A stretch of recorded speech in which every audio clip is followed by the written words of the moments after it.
Hey guys, যদিহে পোনপ্ৰথমবাৰৰ বাবে আমাৰ চেনেলটো চাই আছে, প্লিজ চেনেলটো ছাবস্ক্ৰাইব কৰি কাষতে থকা বেল আইকনটো প্ৰেছ কৰি অল কৰি দিবলৈ নাপাহৰিব। লগতে এটা কথা কওঁ যে মোৰ আৰু এটা ইউটিউব চেনেল আছে, নামটো হৈছে দেৱাশিষ ব্লগ 20K। আপোনালোকে যদি চাব বিচাৰে ডেছক্ৰিপশ্যনৰ লিংক দিয়া আছে, এবাৰ গৈ চাই ল'ব। শিল্পী সমাজৰ বাবে পুনৰ আহিছে আন এক দুখবৰ। খবৰটো জানিলে আপোনালোকেও দুখ লাগিব। অসমৰ জনপ্ৰিয় অভিনেতা প্ৰেমানন্দ বৰুৱা ওৰফে ডাংকাটি বাই হিচাপে সকলোৱে হৃদয়ত স্থান পোৱা জনপ্ৰিয় অভিনেতা প্ৰেমানন্দ বৰুৱা খবৰটো অনুৰাগীসকলক মৰ্মাহত কৰি তুলিছে। আমিও আমাৰ চেনেলৰ তৰফৰ পৰা জনপ্ৰিয় অভিনেতাজন সোনকালে সুস্থ হৈ উঠক তাৰে কামনা কৰিছোঁ।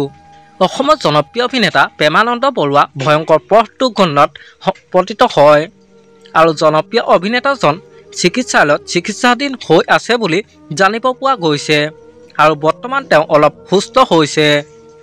আমাৰ আজি ভিডিঅ'টো আছিল ইমানেই। আজিলৈ বাই বাই।